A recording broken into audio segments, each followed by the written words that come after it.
Hello বন্ধুরা, কেমন আছেন? আশা করি সকলে ভালো আছেন এবং সুস্থ আছেন। আর আজ আপনাদের বলব, আমরা যখন দেখেছিলাম ইংল্যান্ড ইন্ডিয়ায় ৫ ম্যাচের টেস্ট সিরিজ খেলতে এসেছিল, সেখানে যত মানে সোশ্যাল মিডিয়ায় কনটেন্ট ক্রিয়েটর ছিল বা সোশ্যাল মিডিয়া বা যারা স্পোর্ট পারসন ছিল, তারা সকলেই একটা কথা বলছিল যে ইন্ডিয়ার ম্যাচে এসে ইংল্যান্ড ততটা ভালো কিছু করতে পারবে না। কারণ ইংল্যান্ড এর পূর্বে দেখেছি ওয়েস্ট ইন্ডিজের সাথে সেখানে অতটা ভালো পারফরম্যান্স করতে পারে নাই।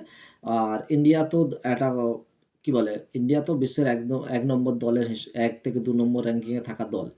সেখানে দেখা যাচ্ছে যে ইংল্যান্ড তাদের ইন্ডিয়ার ঘরের মাঠে এসে অতটা ভালো কিছু পারফরম্যান্স করতে হয়। যদিও দেখা গেছে ১ম ইনিংসে ইন্ডিয়া যেভাবে পারফরম্যান্স করেছে বা ইংল্যান্ডকে যেভাবে সীমিত রানে আউট করে দিয়ে অ্যা একটা বড় রানের লিড নিয়ে নিয়েছিল, ১৩৯ রানের লিড নিয়ে নিয়েছিল।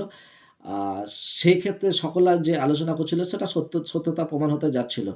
কিন্তু ইংল্যান্ড যে ২য় ইনিংসে কামব্যাকস করেছিল, ২য় ইনিংসে কামব্যাক করে দেখা যাচ্ছে সেখানে অ্যা অল্প রানের টার্গেট দিয়েছে ২৩০ রান।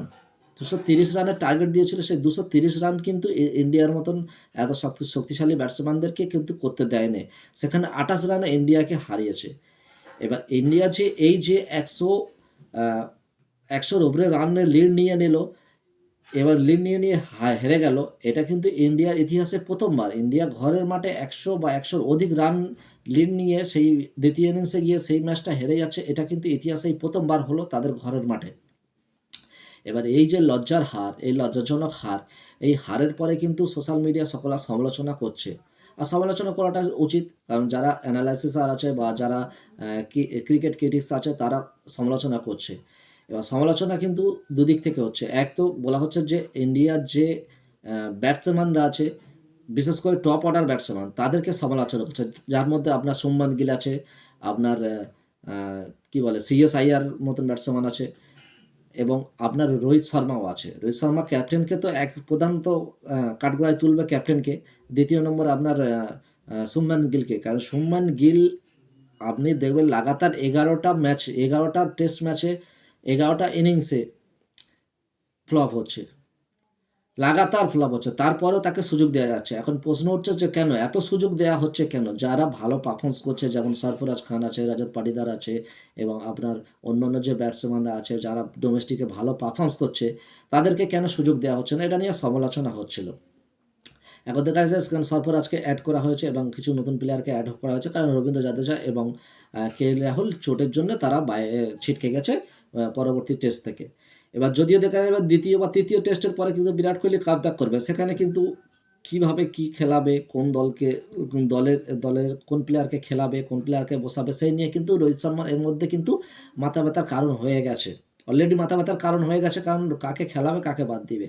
এবার যে এই যে সমালোচনা হচ্ছিল এবং আলোচনা হচ্ছিল, আর ২য় বলা হচ্ছিল যে ২য় ইনিংসে যখন ইংল্যান্ডে এত ভালো পারফরম্যান্স করছে, সেখানে ইন্ডিয়ার বোলিংদেরও কিন্তু একটু সমালোচনা হচ্ছে। যদিও ১ম ইনিংসে ইন্ডিয়ার বোলাররা দুর্দান্ত বোলিং করেছিল, ২য় ইনিংসে কিন্তু তারা অতটা ভালো ইফেক্ট ফেলতে পারেনি। অথচ দেখেছি ইংল্যান্ড ২য় ইনিংসে তাদের যে বোলার আ এত ভালো পারফরম্যান্স করে, বিশেষ করে হার্লি যেভাবে পারফর্ম করেছে, দুর্দান্ত পারফরম্যান্স করেছে। কারণ সে ৭ টা উইকেট নিয়েছে। একা কাঁধে ম্যাচটা কিন্তু নিয়ে চলে গেছে সে। এবার বোলিংয়ের সমালোচনা হওয়াটা উচিত। কারণ হওয়াটাই স্বাভাবিক। কারণ সেখানে ইন্ডিয়ার ঘরের মাঠে এসে ইংল্যান্ডের মতন স্পিনার বোলাররা এত ভালো পারফরম্যান্স করছে। একা ৭ টা উইকেট নিয়েছে হার্লি। সেখানে ইন্ডিয়ার মতন ভালো স্পিনার সেখানে অতটা ভালো প্রভাব ফেলতে পারে না তারা। কারণ ইন্ডিয়াকে অত কম রানে মারতে পারেনি। এবার আলোচনাটা হওয়াটা স্বাভাবিক। এবার দেখার বিষয় যে আজকের যে এই যে ২য় টেস্ট শুরু হচ্ছে, সেই ২য় টেস্টে এবার কিভাবে দল গঠন করে বা কোন সব প্লেয়ারদের খেলায় এবং তারা কিরমভাবে পারফর্মন্স করে, সেটার উপর নির্ভর করছে। কারণ রোহিত শর্মারও এর মধ্যে কিন্তু চিন্তার ভাঁজ মাথায় পড়তে দেখা গেছে। কারণ রোহিত শর্মা আ ওয়ার্ল্ড চেস চ্যাম্পিয়নশিপের ফাইনালে যাওয়ার জন্যে কিন্তু এই যে সিরিজটা, এই সিরিজটা কিন্তু জিত অনিবার্য হয়ে গেছে। কারণ এই সিরিজটা জিততেই হবে। কারণ এই বছরটা হচ্ছে টি-20 সিজন না। এই বছরটা টি-20 র বছর। এই বছরে টেস্ট খেলার সুযোগ অত পাওয়া যাবে না। সো আশা করব পরবর্তী যে ৪ ম্যাচের যে সিরিজ আছে, সেই ৪ টে ম্যাচ অবশ্যই ইন্ডিয়া জিতবে। এই আশা নিয়ে আজকের ভিডিওটা শেষ করব। আর আপনারা অবশ্যই কমেন্ট করে জানাবেন যে পরবর্তীতে ইন্ডিয়া কাকে খেলাবে বা ইন্ডিয়া কামব্যাক করতে পারবে কিনা এবং আ এই যে টেস্ট সিরিজটা আ কততে হার জিত হবে বা সিরিজ কততে লিড করবে ইন্ডিয়া। আ ১-৪ এ না ৩-২ এ ইন্ডিয়া জিতবে, সেটা অবশ্যই জানাবেন। আর ভিডিওটা যদি ভালো লাগে অবশ্যই ভিডিওটাকে লাইক করবেন এবং চ্যানেলটাকে সাবস্ক্রাইব করবেন। আর দেখা হচ্ছে পরবর্তী ভিডিওতে। ততক্ষণের জন্যে বাই, বাই।